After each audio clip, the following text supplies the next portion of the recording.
High বন্ধুরা, সবাই কেমন আছো? আজ চৈত্র সংক্রান্তির দিন।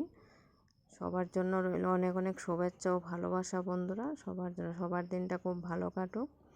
দেখো বন্ধুরা, আজ একটা অন্যরকম ভিডিও তোমাদের সঙ্গে শেয়ার করব।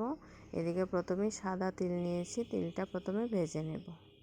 দেখো বন্ধুরা, তেলটা ভেজে রেখে দিয়েছি। আর এদিকে দেখো, আমি মিষ্টি আলুর সেওয়াই দিয়েছিলাম সেদিন, এই সেওয়াইগুলো এখন কড়াইতে একটু ভেজে নিয়েছি। আর ছাতুর নাড়ু করব, তার জন্য এদিকে মুড়ির ছাতু করে নিয়েছি, তিল ভেজে ছাতু করে নিয়েছি। আর এদিকে মুড়ির সেওয়াই দিয়েছিলাম সেদিন, সেগুলো একটু কড়াইতে ভেজে নিয়েছি। আর এদিকে করেছি ভাজা মশলা, সব নাড়ুগুলোর মধ্যে দেব। আর ছিটকোয়েরও ছাতু করে নিয়েছি। এখন এই নাড়ুগুলো বানাবো, 3 ধরনের নাড়ু বানাবো। তার জন্য এদিকে গুড় বসিয়ে দিলাম কড়াইতে। দেখো বন্ধুরা, সবাই ভিডিওটা সম্পূর্ণ দেখো, যে যেখান থেকে দেখছো। আশা করি তোমাদের ভিডিওটা ভালো লাগবে।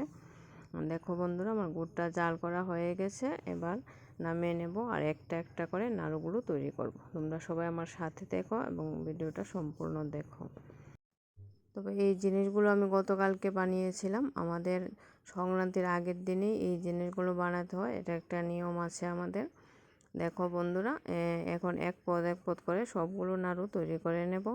প্রথমে মুড়ির সেওয়াইটা নিলাম, অল্প অল্প করেই আমি বানিয়েছি যদিও। আর এগুলো সেওয়াই দেওয়া ভীষণই পরিশ্রমের কাজ, এখনের দিনে কেউই এসব করতে চায় না।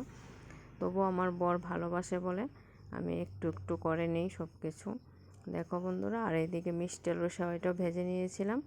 এই 2 সেওয়াইয়ের মধ্যে গুড় দিয়ে মেখেছি, তারপর নাড়ুগুলো অল্প অল্প করে তৈরি করে নিয়েছি আমরা দুজন মিলে, আমি আর আমার ছোটো যা।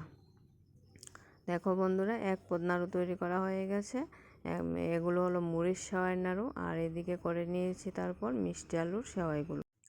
এগুলো তৈরি করতে অনেকটাই সময়ের প্রয়োজন, তাই এখনকার দিনে সবাই আর করতে চায় না। দেখো বন্ধুরা, তবু আগের থেকে করে এসেছে, না করলেও একটু ভালো লাগে না। তাই এদিকে অল্প অল্প করেই আমি 2 রকমের নাড়ু তৈরি করে নিয়েছি। এবার ছাতুর নাড়ুটা তৈরি করে নেব। তার জন্য আবার একটু গুড় বসিয়ে দিলাম, অল্প অল্প করে আলাদা করে গুড়টা জাল দিয়েছি 2 বারে। দেখো বন্ধুরা, এদিকে মুড়ির ছাতু, খইয়ের ছাতু আর তিল ভেজে রেখেছিলাম, এই ভাজা তিলের ছাতু একসঙ্গে একদম মিশিয়ে নিলাম। আর সঙ্গে দিয়ে দিলাম ভাজা মশলাটা, সব কিছু দিয়ে একদম হাত দিয়ে মাখিয়ে নিলাম। তারপর দিয়ে দিলাম গুড়।